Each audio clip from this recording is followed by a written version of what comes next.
You should be a consultant. You'll make $165,000 a year out of business school. You should be an investment banker. You'll make $250,000 a year out of business school. You should start your own company. You'll be your own boss and you could make millions. Decisions.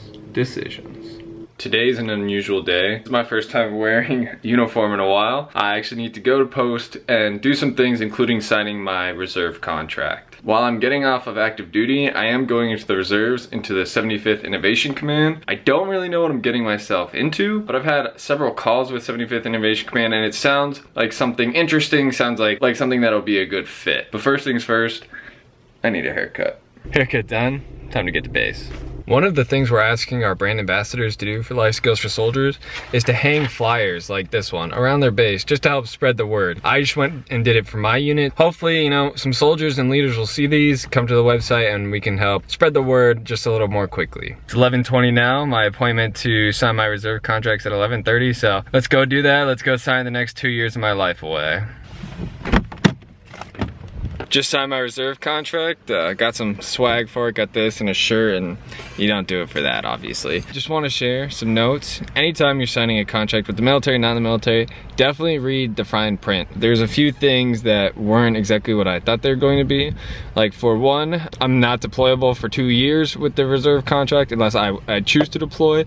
But if you read the fine print, it says that a general officer can waive that. So yeah, non-deployable, but not really. Also, it said my minimum service obligation should be cut in half. If you sign a contract with ROTC, you get 4 years active duty, 4 years in the reserves, including the inactive ready reserve. It said if you sign for the reserves, you could get that 4 years cut to 2, but if you read the fine print, you have to be branch qualified in whatever you're doing. So for most branches, that means you have to go to CCC. Long story short, read the fine print. Don't believe what anybody tells you, do your homework. That being said, none of these things were really important to me anyway, so not a huge deal at all, and I still signed. I'm still happy that I'm gonna be going to the reserves.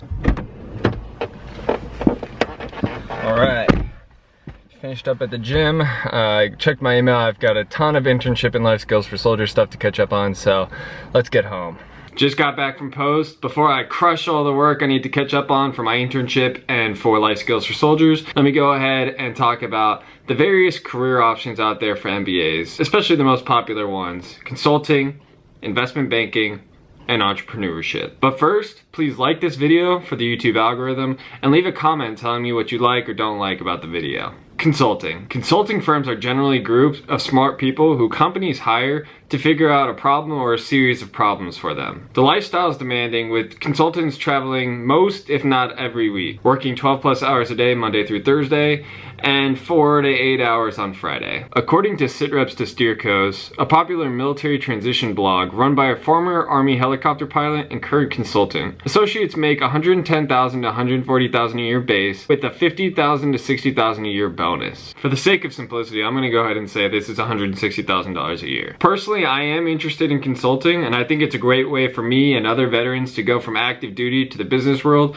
get a lot of experience, get a lot of business knowledge, but consulting is not what I plan to go into right now. Investment banking. Investment banks are basically what connect suppliers of money, aka investors, to users of money, corporations, government, etc. The lifestyle is very demanding. One could argue investment bankers are never off the clock. According to Wall Street Oasis, investment banking associates make on average $150,000 a year in salary and $77,000 a year in bonus, for a total of $227,000 a year. This bonus is actually on the low end of what I've heard. From what I've heard, the bonus is typically 50 to 100% of your salary, so $225,000 to $300,000 a year total. Investment banking seems like a great way to build some highly valuable and transferable skills, and finance is something that interests me, but right now investment banking is not what I plan on going into. Entrepreneurship. Entrepreneurship is a really vague term that encompasses everything from your burnout friend from high school who doesn't do anything but calls himself an entrepreneur, to the guy who starts a startup and works 16 hours a day, 7 days a week. As such, there is no average lifestyle or salary for this, but generally serious entrepreneurs work a lot